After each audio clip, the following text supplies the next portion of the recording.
and welcome to This Week in Review. This week we had another streeter.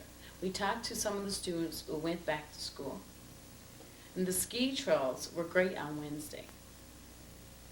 And Winter Carnival is around the corner, so what's better time to show some of the highlights of last year's Winter Carnival? And more, so please stay tuned. This is Megan of the War Amps Child Amputee Program. She lost her arm in a car accident.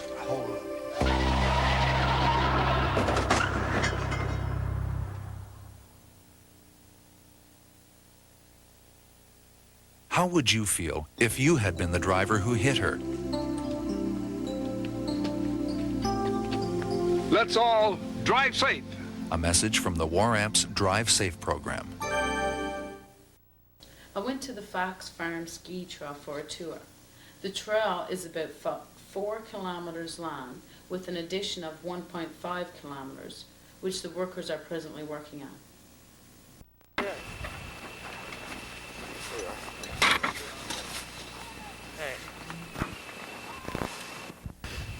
Greg, what's this equipment you're used for? Dina, this one here is what we call a groomer. It's for grooming over the ski trail so we get the lumps and all the bumps and everything out of it. So after we got that done, what we use a track sitter, this one here, and we use this one to sit tracks into the snow so that you put your skis in and then you'll be able to ski on off. Okay, so how long have you been working at the ski trail? Right now approximately 3 weeks. And we've just been doing sitting trail base, just getting the trail in shape for good skiing. So how long will this project last? Some approximately 9 weeks to 10 weeks. And some, I think some longer.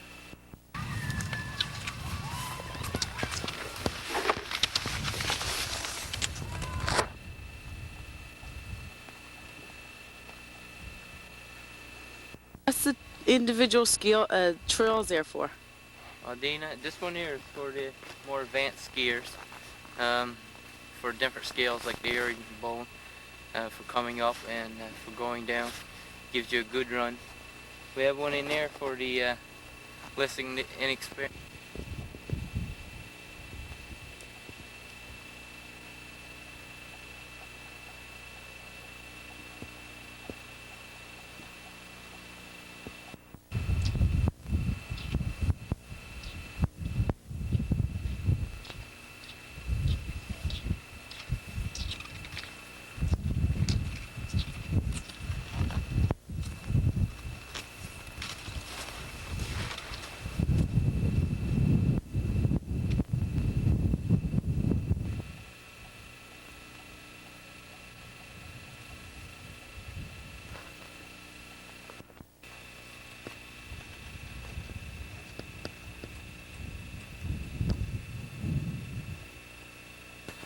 Greg, what's this worker over here doing now? Well, Dina, this group of workers are completing bridging and snow fencing, and they're also putting through a new trail, which is going to be completed this year. So how many workers is on this project? There's approximately 11 workers. Okay, thanks.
off to Stan Rimble. Stan has a collection of over 500 cats. He also has a collection of postcards, which is over 1,000.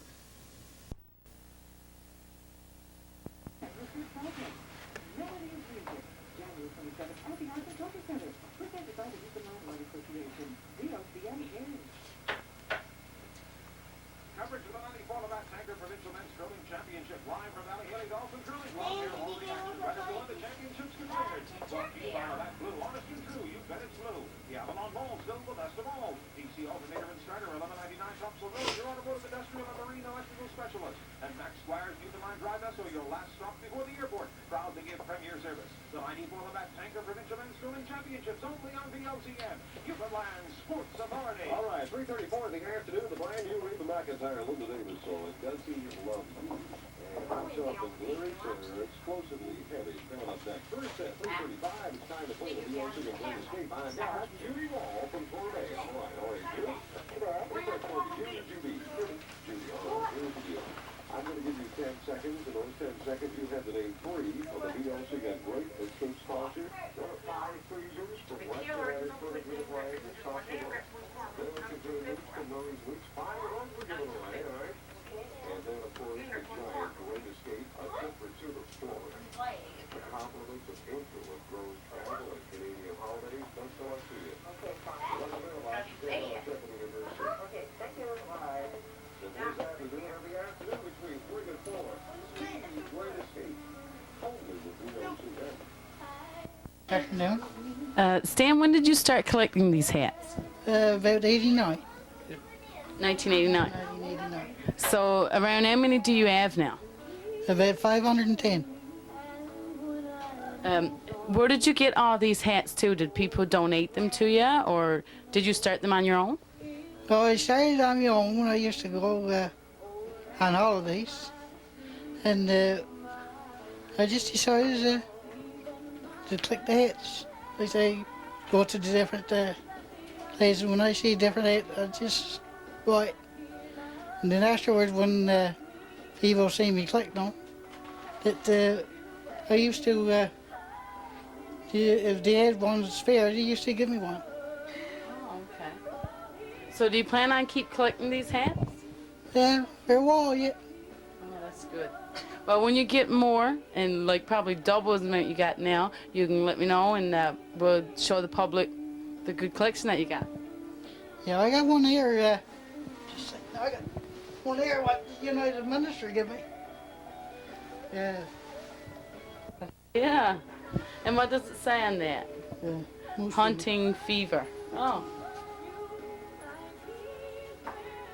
That's Great song, huh?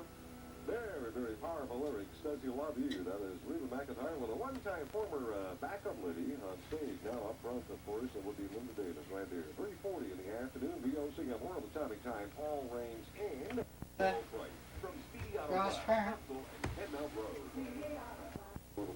That's one. Reduced visibility to the open exposure. One fellow sent me from Halifax here not too long ago. Up here -10. 3-day outlook. Clearing on Friday for the cities. On Saturday, we'll have a mixture of snow and or rain, depends on the temperature, and spring on flurries forecast for Sunday. That's what I'm going to take with me. this one you are? Huh? What I'm going to take with me. You can't take it with me, I'm not going. A car crash claims the life of a Central Newfoundland woman. Police retake information releases on armed robbery. And a girls' basketball team that's fit to act in New Hampshire. Details at 4 o'clock on VOCM. Newfoundland's news at storm.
collection as well as hats collection, postcards. When did you start the postcards collection, Stan? I started about 12 years ago when back in 82, when we went on holidays over in Prince Edward Island or over in PEI, whatever we went to go. So just decided to take a few pictures of, like say, a few postcards of different places we visiting when we used to go to museums or around wherever we wanted to go to. Anywhere we see different, I used to buy postcards from different places. Okay, so do you have an estimated number of how many you have? No, not right offhand. Well, I've looked at the collection and I'd say there's thousands and thousands of them. Around, like, what areas do you have? Like, I know you have some of Newfoundland and Nova Scotia. What other areas do you have them have postcards? PEI. A few places, Toronto, and people have been sending me, like, say, a postcard of different areas to even visit. Other than that, I haven't been it's hard to say where I got them to. Very good. Okay, thank you very much, Stan. Oh, you are?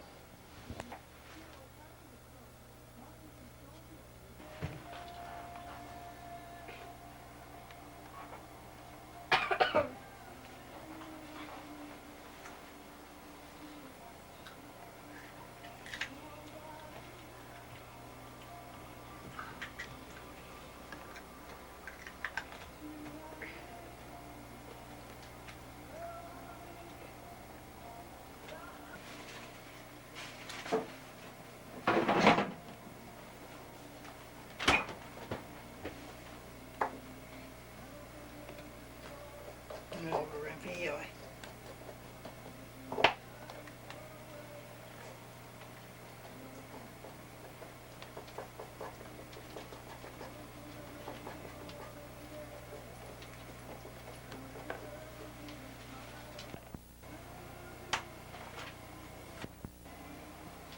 A few more.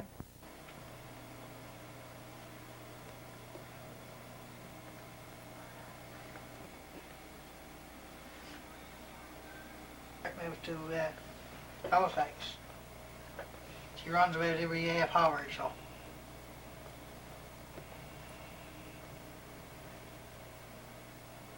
I know, something like 7 minutes to go across.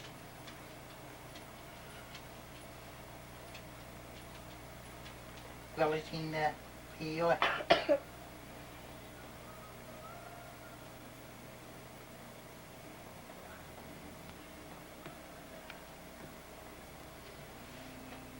There's the motel we stayed in.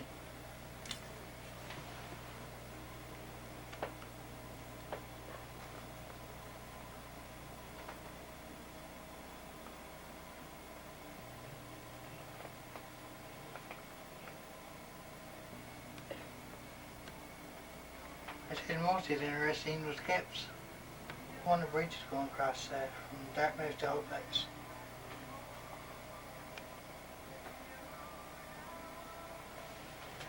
What's it, 10 o'clock?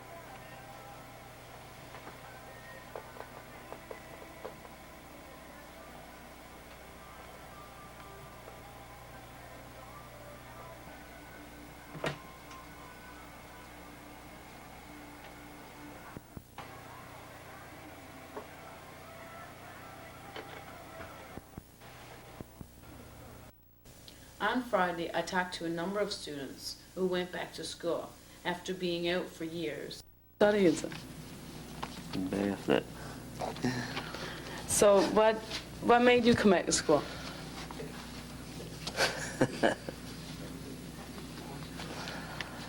Are you under the NCAT program? So you sort of had to go back to school, like? No, not exactly. How many years have you been in school? I don't know. 15 years. 15. So what was encouraging now? Well, nothing else to do, I guess. Okay, thanks. And what encouraged you to go back to school? I don't know. And How many years have you been in? 15. So, what course are you doing there? Science. Science. If you had a job relating to this course, if it came up outside of Burgeo, would you be willing to move? I don't know. Is that only for I to decide, right? Mm-hmm. Family and stuff like that to decide, right? So do you expect a job here in Burgeo when No. you finish your course? No. So you would probably have to move, Yeah. even though you don't want to? No, you don't want to, right? All right. Okay, thanks. You're doing the BE course too, right? Yeah, What are your long-term goals? just finished this. Just finished grade 12, or getting grade 12. So are you going to go to college after you Oh, get I grade don't know. 12? I don't know. Do you expect to get a job outside of Burgeo? Well, I don't want no job at, say, Burgeo. Family's there in Burgeo, so I can't see you packing up and leaving, going somewhere else more. What if that's the only opportunity you have? Would you be willing to pack up and leave then? See, I don't know. If there's the only choice we have, we would, I guess, but right now I can't see myself doing that. So do you expect there to be jobs coming up here in Burgeo in, like, say, in the next 5 years? No, I don't. How many years have you been out of school? 10. So what encouraged you to come back? Well, it was an opportunity. I used to work on the night shift and then got a chance to go to night school, right? So, it was an opportunity to come back. So are you planning to further your education after this IBE course? Yes, I'm leaving in North Carolina. So what college are you going to? What's that? And are you going to, what are you studying for? Beauty college. So do you expect to come back to Burgeo and get work, or are you going to? No, not really. Yeah, 3. So when you finish your grade 12, do you intend to move and further your education? Yes. I'm planning on going to trade school and doing a trade in computer aid drafting. And do you expect to get work here in Burgeo with that course? Definitely not. I So don't expect to anyway. So you're willing to move if a job comes up outside of Burgeo? Definitely. Okay, that's good. Are you under the NCART program? No. So you're doing this like on your own? Right. That's good. Thanks a lot. Studying that. I'm reviewing me level 2. I already got it, but I'm reviewing over it Okay. for So, one level 3. so do you expect to further your education after you finish this course? Yes, I'm going to get a mechanics course or carpentry course or something. So, like most people have to move and have to search for jobs once they have a course. Do you expect to get a job here in Burgeo, or No. no? So you're willing to move? Mm-hmm. You're willing to move even out of the province? Even other problems. So are you intending to further your education? I'm waiting for my seat in trade school now. I've got applications in and I've heard back from it. I'm just waiting to get accepted. Great. You have a family and kids, and you have a home here. Are you willing to move if a job arises outside of Burgeo? Well, yeah. I'm willing to move if the wife's willing to move. That's what it determines on it. So are you Basically. under the NCART program? Yes. Do you expect to ever get work on the fish plant anymore? No. Not myself. Okay, thanks. Good day. What course are you studying? Science. Science. So are you getting your grade 12 with this? Well, I'm at level 2 first. Then I'll continue on to level 3. Okay, so when do you expect to finish? So yeah, I don't know. Are you willing to further your education, like as a college course or a university course? Yes. So you're willing to move outside of Burgeo? Oh yes, I'm not from Burgeo, I'm from Remo. Oh, you're from Remo, so you've moved from your hometown. That's right. What are you getting now? Level 2, I'm almost completed level 2. Are you going ahead with level 3 as well? Oh, yes.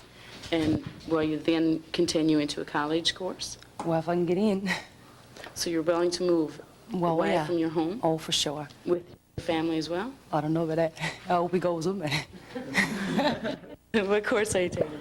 Literature. So what level are you at now? 3.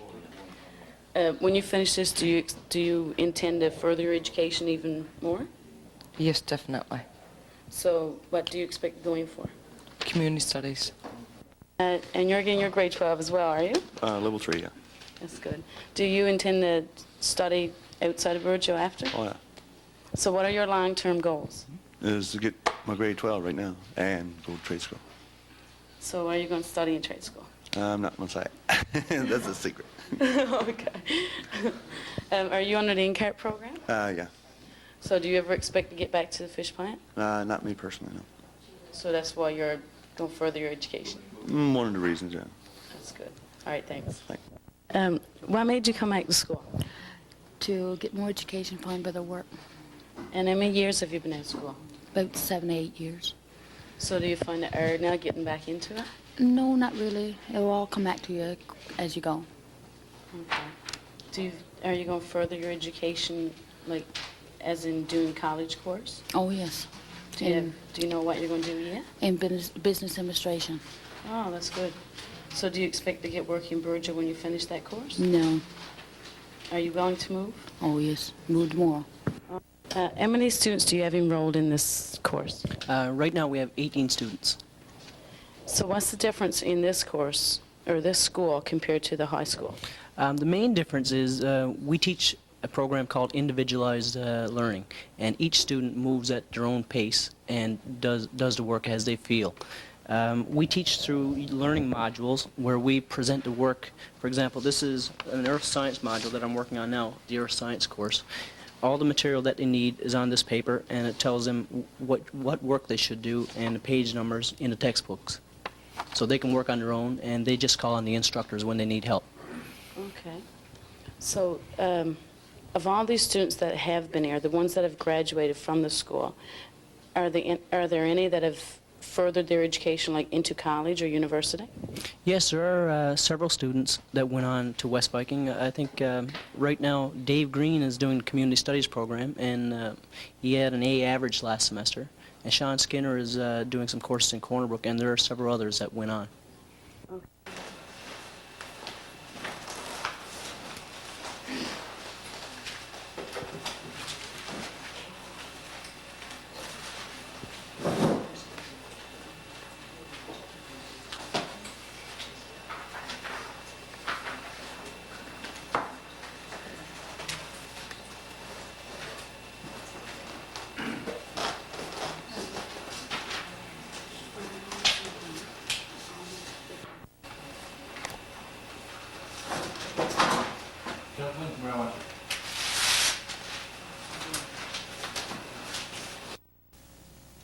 Happy 75th birthday to Newfoundland Telephone. The Telephone Pioneers have donated a teddy bear to the elementary school. This teddy bear, named Nikki, helps children who has speech problems and who feel uncomfortable about talking to adults, and children who have other problems. Nikki helps all children who talk to him, and he will talk to Nikki helps a special little girl. Her name is Kelly. He helps comfort and he helps her to overcome her seizures.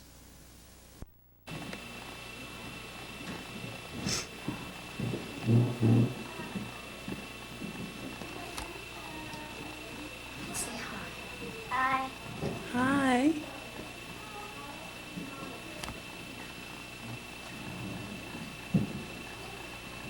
Tell the bear's name. What's the bear's name? Ricky. Do you like him a lot? Yeah. Why? I was a friend. That's right, he's your friend. Want to tell everybody your name? Kelly. That's great, Kelly. Thank you.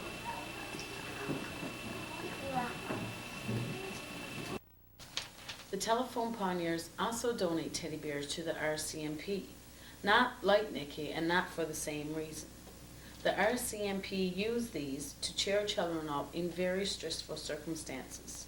Because this issue is such a sensitive one, we are unable to give more information.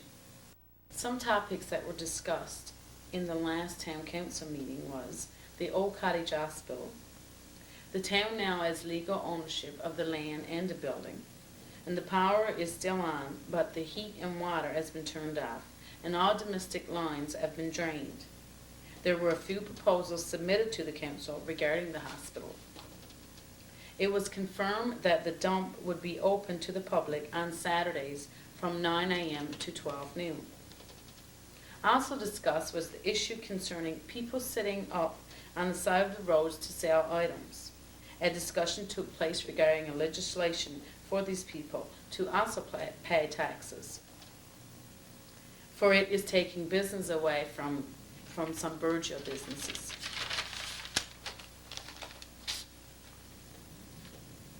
The budget was talked about. More details will be given out at a later date. One thing we all should be glad about is that there will be no tax increases. Well, Winter Carnival is around the corner. We have some highlights of last year's Winter Carnival pageant.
and introduction of the contestants, and they themselves will come and introduce themselves.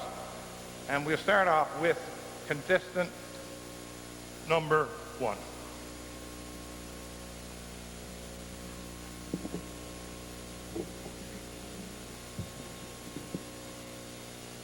Good evening, everyone. My name is Jody Begg. I am 17 years old and in grade 12. My ambition in life is to become a lawyer. Besides schoolwork, I also enjoy volunteer work at the Virgil Broadcasting System, cooking for my family, and eating it with my friends. Thank you. Good evening, everyone. My name is Shelley Berter. I am 16 years of age, and I'm a level 2 student. I wish to graduate from high school and go to West Viking College to do a community studies course to enable me to work with the disabled. Thank you. Good evening, ladies and gentlemen. I would like to take this opportunity to welcome you all here tonight, as well as to introduce myself. My name is Connie Billard. I am 17 years old and in level 3. I enjoy spending time with my family and friends, and I love working with children. Therefore, my ambition in life is to be a child psychologist. Thank you. Hi, my name is Susan Babbitt. I'm 17 years of age and in level 2. I enjoy volunteering my time every Sunday and teaching Sunday school. I also enjoy doing crafts, skiing, and spending time with small children, especially my little brother. My ambition in life is to become a pediatrician. Thank you. Good evening, everyone. My name is Becky Collier. I'm 15 years old and in level 1. I enjoy skiing, skating, swimming, and camping because I love the outdoors. My favorite subjects in school are math and biology. My ambition in life is to become a marine biologist. Thank you. Hey everyone, my name is Sharice Coley. I am 15 years old and in grade 10. I enjoy volunteering my time at the VBS and teaching Sunday school every Sunday morning. I am also an active member in the Virgil Ski Club. In my spare time, I like listening to music, playing sports, skittering, and I especially love being with animals. My ambition in life is to be a veterinarian. Thank you. Good evening, everyone. My name is Amanda Casa. I am 16 years of age and a level 2 student. I enjoy taking part in school activities such as the yearbook committee and the student council. I plan to attend Memorial University after completion of grade 12 to pursue a career as a pharmacist. Thank you. My name is Karen Ann. I'm 17 years old and in grade 12. In my spare time, I enjoy cross-country skiing, ice skating, camping, and most of all, I love to talk. Thank you. Good evening, everyone. My name is Kelly McDonald. I'm 15 years old and in grade 9. My ambition in life is to become a lab technician. I would like to thank everyone for being here tonight and sharing this special occasion with us. Thank you. My name is Dylan Morrison. I'm 14 years old and in grade 9. I enjoy sports such as skating and skiing, but I also enjoy volunteer work and babysitting. My ambition in life is to become a nurse. Thank you. My name is Joy Mead. I am 17 years of age and in level 3. I volunteer my services as a Sunbeam leader and a Sunday school teacher because I love to work with children. My ambition in life is to become a nurse. Thank you. Glad you can be here. My name is Jill Porter. I'm 15 years old and in grade 10. I enjoy drama and love animals. In the near future, I plan to succeed in university and become a successful veterinarian. Thank you. Ladies and gentlemen and fellow contestants, my name is Darlene Strickland. I am 18 years old and in level 3. I enjoy participating in school activities such as this year's yearbook committee, student council, and after-school sports. Upon completion of level 3, I plan to attend Memorial University, where I wish to pursue a career in the medical field. Thank you. Good evening, everyone. My name is Sandy Strickland. I'm 16 years old and in level 2. I'm involved in the school's yearbook committee, and I'm a junior leader for the Girl Guides. My ambition in life is to become a social worker. Thank you. Good evening, ladies and gentlemen. My name is Charlene Morin. I'm 16 years of age and a level 2 student. I enjoy reading, skiing, crafts, and spending time with my family. I am a member of the Sea Cadets and on the Student Council. My ambition in life is to go to the Early Childhood Education Community Service Council at St. John's, where I can train to have my own daycare center because I love children. Thank you. Good evening, everyone. My name is Peggy Jo Warren. I am 15 years old and in level 1. I enjoy volunteering my services for BBS, and I especially enjoy playing part of Pansy every Saturday morning for story time. Thank you. Good evening, everyone. My name is Wanda Warren. I'm 16 years of age and in level 2. I enjoy skiing, playing hockey, and teaching Sunday school. My ambition in life is to become a nurse because I love helping people. Thank you. Good evening, everyone. My name is Barbara Young, 17 years old and in level 2, planning on going to Memorial University to work towards my nursing degree after I have my level 3 completed. I also enjoy playing sports and making crafts and dedicating my spare time to teaching Sunday school every Sunday morning. Thank you. We're going to ask them to leave because I think this is about the time where our judges are going to retire, and they're going to explain what's going to happen. Gordon told you, I'll repeat it again. They're going to retire, the judges are, and they're going to bring back 10 numbers. Because we haven't said any names yet, right? And then there'll be 10 on the stage, and later there'll be 5 on the stage, and so on. You've got. Give them a clap as they go off. Give them all a clap. That's it. Away we go.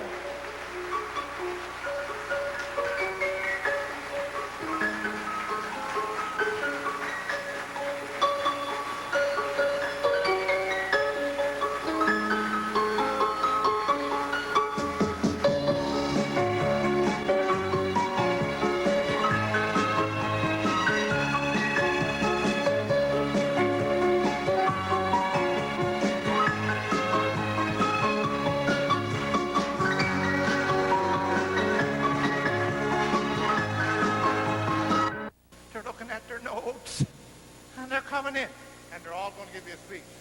I'm trying to make it only.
To you about teen suicide.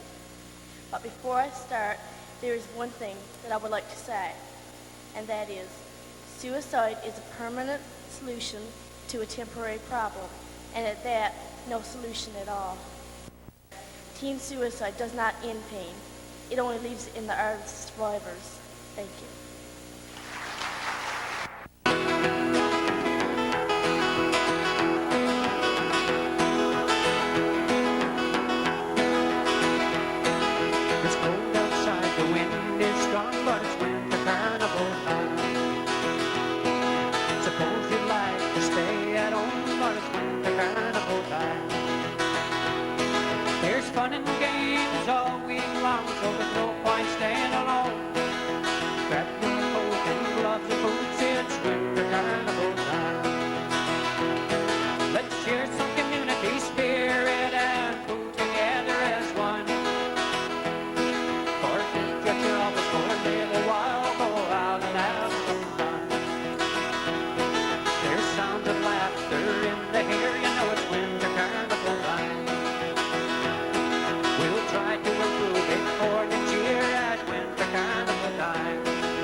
Let's share some community spirit.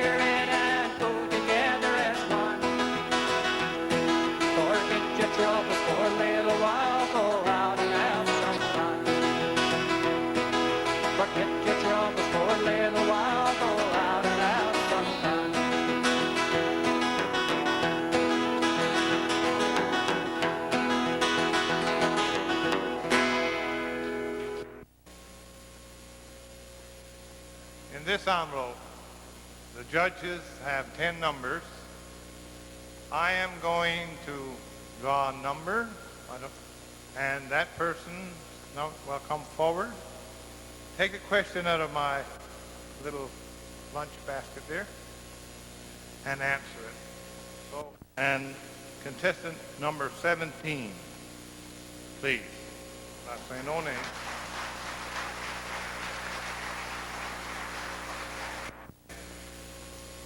Number 15.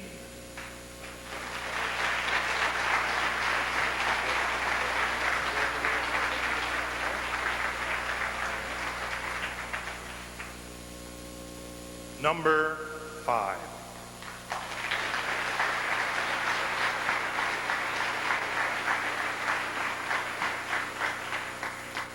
Number 3.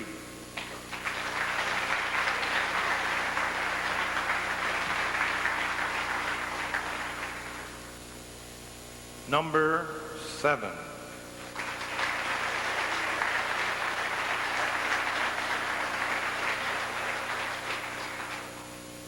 Number 18.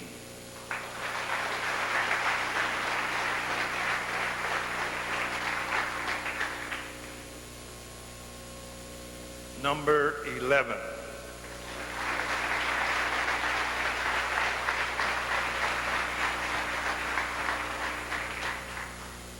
Number 9.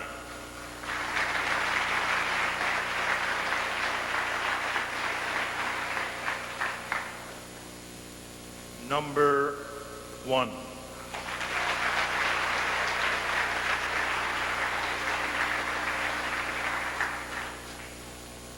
Number 14.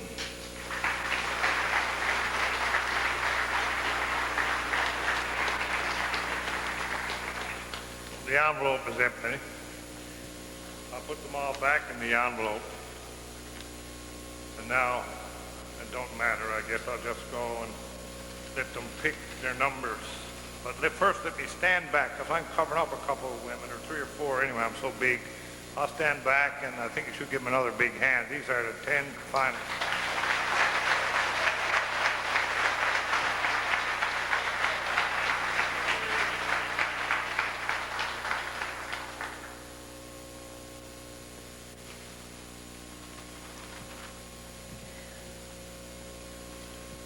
The rules are, you made up the questions, you're going to pick the questions, and you are going to answer the questions.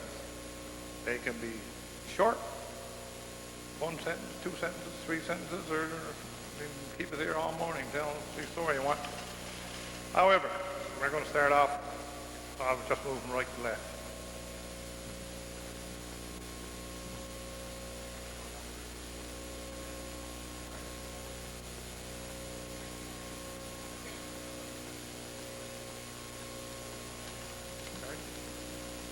Judges, number 7.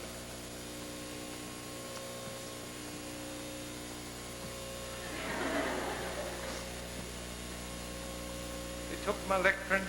I got a bag in my hand. I got an envelope. I wish I had 4 arms. Okay, to be fair to contestant number 17, do you think that this pageant should continue to be held and thus become a tradition here in Berger? Yes, I think this pageant should be held every year because to me it was a great learning experience. And the people here, I got along with them great and it was just terrific. And if they do have this event every year, each girl or each teenager would have the opportunity to be here tonight to share this experience with us.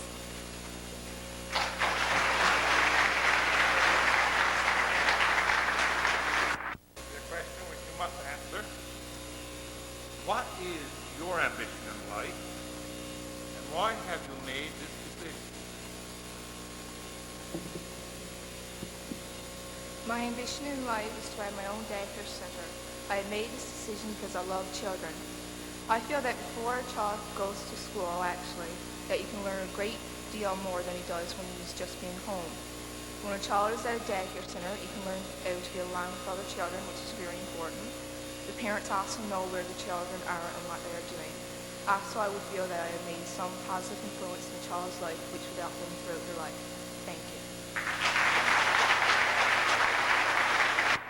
However, this is your question, contestant number 5.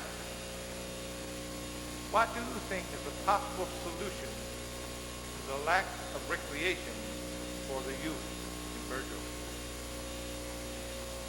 I think that a possible solution for the lack of recreation here in Burgeo is for some volunteers to form a committee and build a place for children to go and spend time with their friends, listen to music, and have fun. Thank you. Do you feel that more of our citizens should be playing an active role as volunteers in our town of Burgeo? Yes, I feel that more of our citizens should be playing an active role in our town because I think the citizens make the town, and if more people get involved, I think that the town will become a better place and people will get out and meet more people and socialize. Thank you. This is it. What would be your answer to people who say that living in an outport is a terrible thing for children in this day and age? I would completely disagree with that statement because I grew up in an outport. In an outport, everyone is close. You can talk to anyone you want. Everybody is friends. The crime rates are really low. Therefore, growing up in an outport is a really good thing this day and age. Thank you. Little shorty.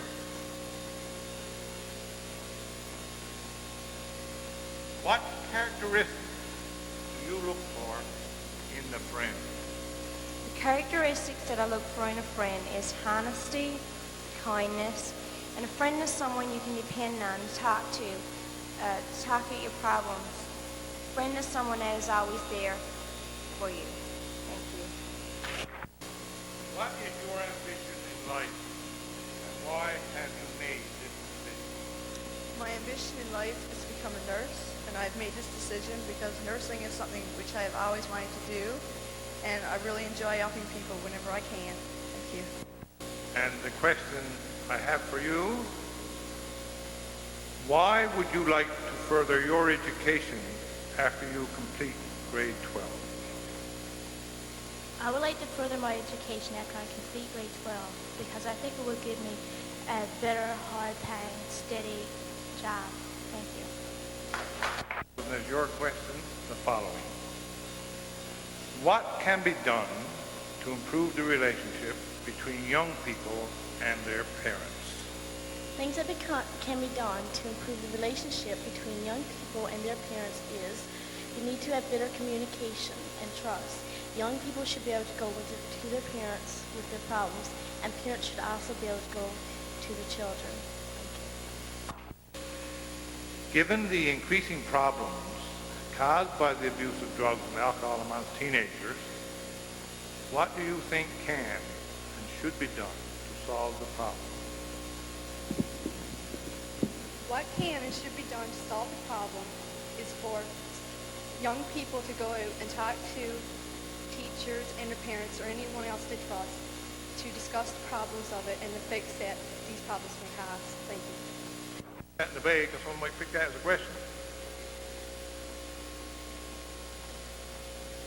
And I'm going to call them out as they are on the cards. 5 finalists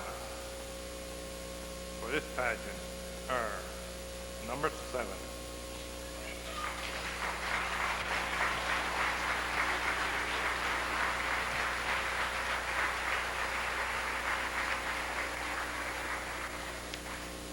Number 1.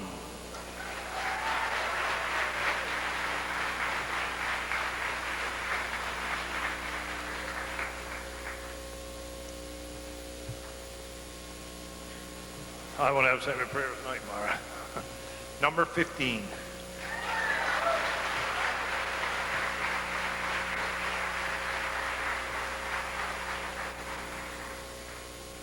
Number 11.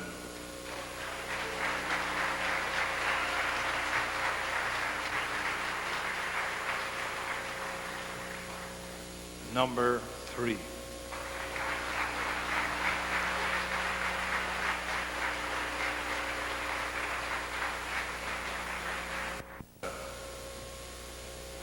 do you think that the building of a senior citizens complex here in Burgeo is a good idea? Yes, I think the senior citizens complex here in Burgeo is a good idea. I think it is nice for seniors to be able to go and live independently while being in the close company of other people. They don't have to worry about taking care of their aides during the winter. Thank you. Question. How do you think the quality of the education system here in Burgeo compares to that of larger centers? I think the quality of the education system here in this town compares to the other towns is just as good or better. We have a gymnasium. We also have a lab. We've got computers, which many other schools does not have. We are offered most of our sciences, the chemistry, the physics, and the biology. Therefore, I believe our education system is as good or better as in other places. Thank you. If you would be anyone you want, who would you like to be and why? If I could be anyone I want, I would like to be my mom. I think that my mom has done an excellent job in raising me and my brother. I think she has a lot of patience and she was very brave. And if she could put up with me for 16 years, she can do anything. Thank you. What's on this little piece of crinkled paper? It's a little question. Do you think the building of the senior citizens complex here in Burgeo is a good idea? Yes, I think the building of the senior citizens complex is a wonderful idea. There are many senior citizens living at home. They are alone.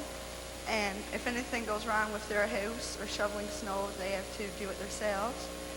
So if they did get accepted to live in this complex, it would allow them to associate with other people.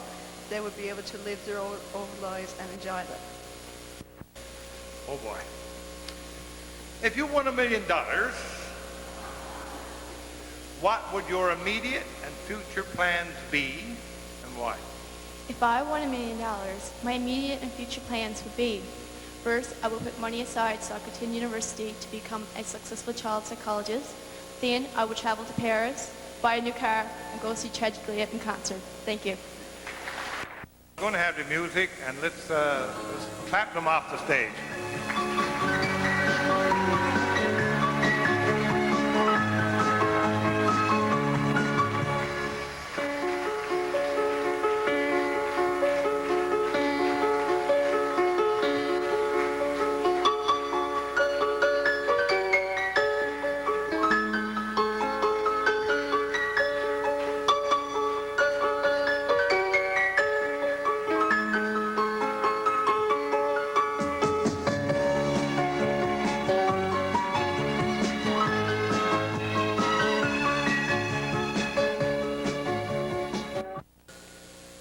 Miss Congeniality, contestant number 11, Joy Mead.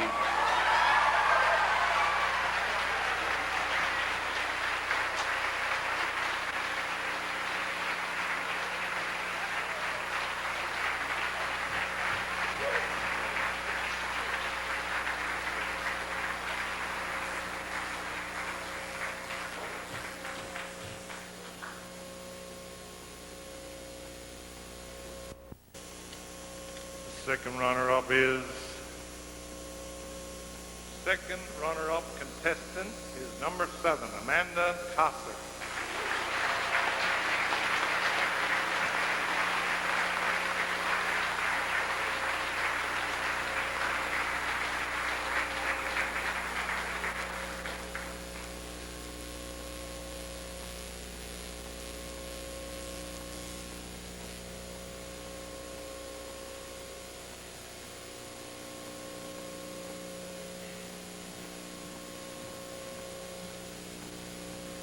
I think God did it.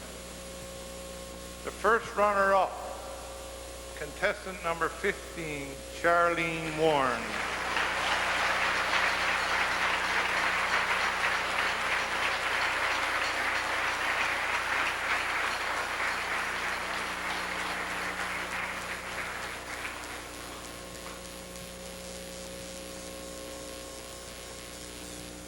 Thank you, Grace Marathon. Miss Winter Carnival contestant number 1, Jody Bragg. Jody Bragg. Jody Bragg.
During the Winter Carnival week, on Wednesday, cards are $1 each or 6 for $5 and are available in most stores around town.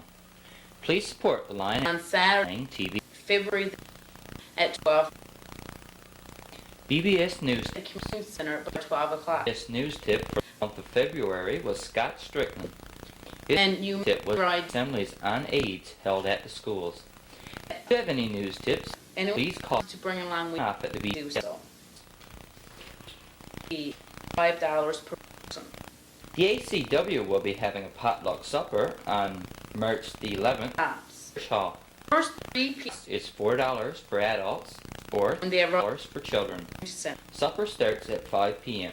We hope you will.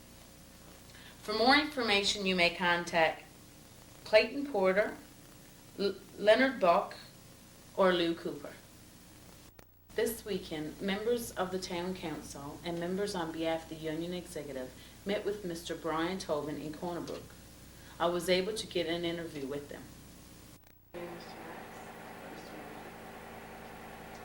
understand that you met with Mr. Brian Tobin on Friday concerning the meeting that was already discussed in the letter that you wrote in.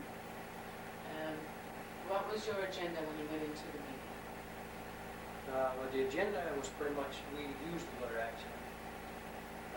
On the letter, we mentioned three specific things. The quotas, licenses, we mentioned we've got an economic base, but the other thing that we also mentioned was some way of protecting the assets that were in the plant. Now, we did not want to be going up on picket line, facing the RCMP, whatever. We wanted some assurance from the federal government that the things that were in the plant. Until we had another boy or until Bellberry came back in here and operated the plant, we didn't want to see the stuff moving or the board, and we were going to be out there trying to keep it from going anymore. So there were four basic things that we were looking for. Okay.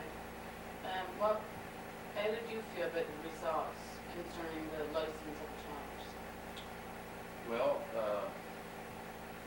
I guess first of all, I think I'd have to say that it was a very, in my opinion anyway, it was a very positive meeting with Mr. Tobin. Regarding the licenses for the trawlers, Mr. Tobin assured us that the trawler licenses would be held by him in trust for the Virgil plant. He also, he said regarding the trawlers themselves, he sees them as an environmental hazard and they should go. But the licenses for the trawlers will be held for the Virgil plant by the minister. Regarding the quotas, in the letter you said that there was an agreement of 50% of the fish quotas would come to Virgil. What was the result from that? On the quotas, we didn't get the positive response that we hoped for, but he explained why. I guess we have to understand the reason he said no, that Virgil can't have a plant quota. Because right now there's 256 plants that are looking for quotas, looking for way to operate. We're just one of 256. And if he issues Virgil a quota, then the rest of the plants, I guess, will be screened for a community quota as well. We tried to reopen that discussion, but he was pretty firm. He said, look, there's things we can do, and we'll try to do them. We have the best interest of Virgil in mind, but there are certain things I can't do, and you're going to have to understand one of the things I can't do is give you a community quota. On the other hand, without him saying so, it won't stop us when the fishery hopefully will recover in 7 or 8 years. It won't stop us from going back there. And we also still have just a little itch on everybody else, and that is the fact, as you mentioned, that when the deal was put together, it was put together for council and Virgil, and we were supposed to get 50% of it. So it really still gives us a pretty good argument, when time comes to readdress that quota situation. And also requesting in the letter was rebuilding of the economic base concerning Virgil. What kind of result did you get from that, Mr. Marks? That's for rebuilding this economic base. Mr. Tobin basically said he would support anything. He would favorably support anything that would put the plant back in operation. Again, he mentioned that the plant itself, people say worrying about the plant closing, being left as a scrap heap, basically. He assured us that if that plant, any assets were being taken from the plant, that the federal government has got the upper hand on that one, if you want to put it that way. He said when things are coming out of that plant, any assets coming out, they can recall loans on seizures, which of course would be, I guess, financial disaster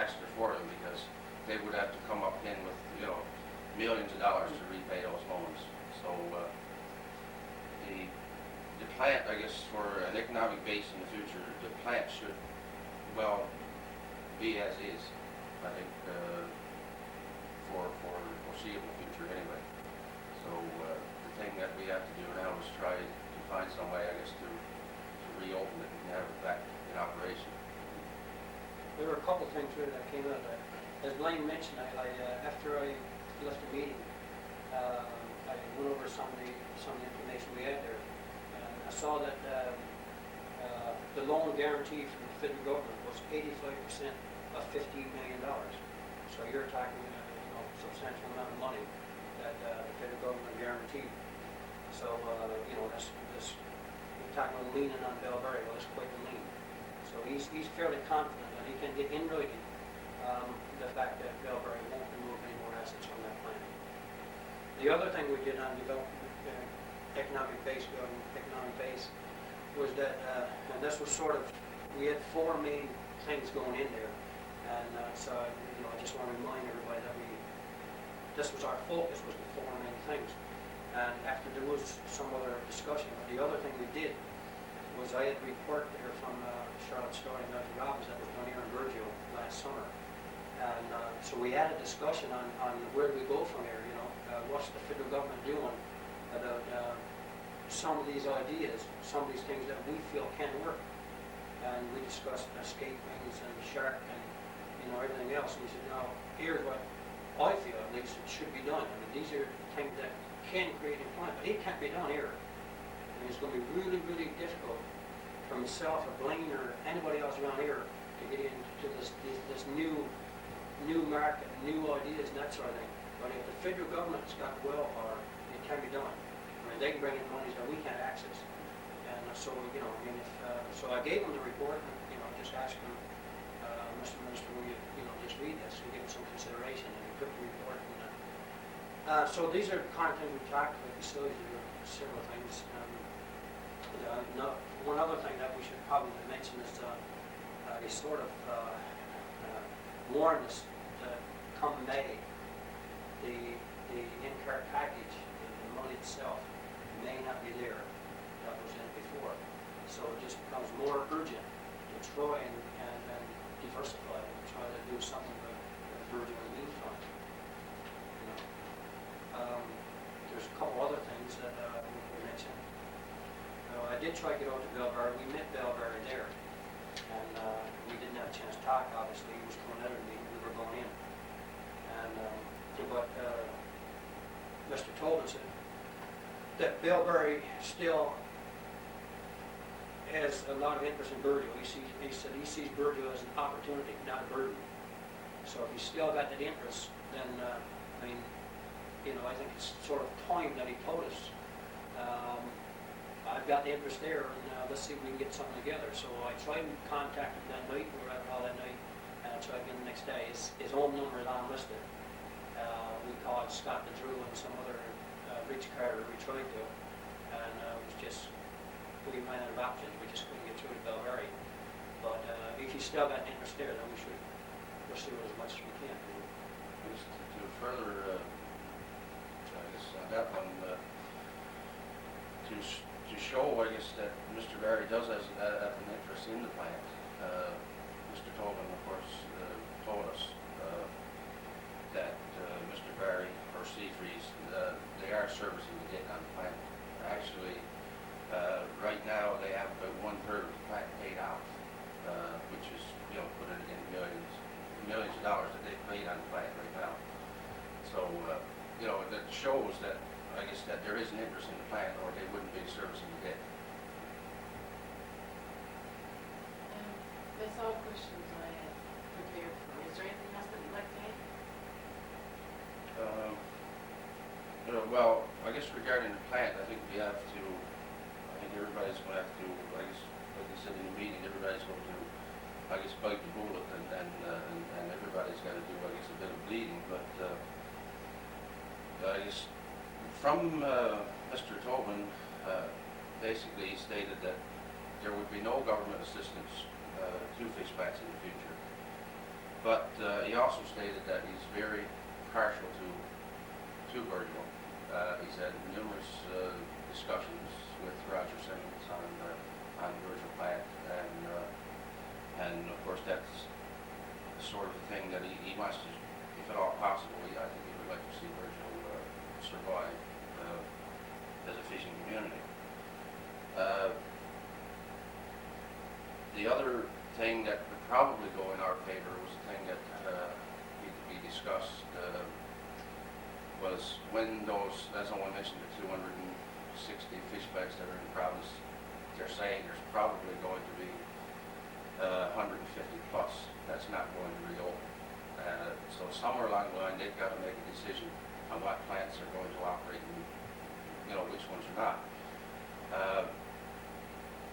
I guess on the top side, they're going to be looking at the ones that are operating, the ones that are viable, they're making a profit, they're going on their own, they're doing it. But on the other end, for this area, the other thing that they're looking at is regional designated plants. We're in areas where there's nothing else. They have to sort of take that into consideration because to close down the fishery in Virgil completely to fish plant, I mean, you're closing their town. So that's one thing that they're going to have to, that they're going to be looking at. So hopefully that'll go in our favor as well. And there's one other thing too. We also had in there two people from the Fishermen's Union, Ray Jansen and David Dicker. And another thing that was discussed briefly, hopefully it'll be discussed in more detail at some later point, was the possibility of doing Russian fish. Right now the Russians can go and catch a lot of fish, but they don't have the plants to process it. That's where we come in. We do have plants to process it. And so there's, and I think it's been already at a very, just a casual meeting, discussed with Belgrade as well. You know, that option of trying to do some of the Barents Sea fish here. So there are a couple options out there, you know, that people still pondering. And as Blaine said, and no doubt, Brian told me very interested in Virgil. You know, he's visited there before, and he said he really would like to do something for the community. And if, you know, if it can be done, then he would do everything in his power to support the community. So it was, in my estimation, it was a pretty good meeting. We didn't get the quotas, but I'm not sure that we're not in a pretty good position. Seems to me that should rebuild and, you know, and quotas we won't be. We seem to be in a fair position for that anyway. And the other thing, we did get assurances that the licenses will be protected from trawlers. I think we can protect the assets in the plant, and we did take a look at rebuilding an economic base. So all in all, I think it was a very worthwhile meeting, and we just got to somehow follow it up and see if we can get it back on track again. Yeah, I think that's the key, is we're all going to have to try to get it back on track, everyone work together, and I think it'll all, you know, from that meeting, if everybody looked at it so positively as the Minister of Fisheries himself, that I think, you know, we can have a future in fishery. Thank you very much. Thank you. The food for thought for this week is: time, like a snowflake, disappears while we're trying to decide what to do with it. Next up is the bandwagon. On behalf of BBS and BBS volunteers, I'm Dina Marston, wishing you a great week.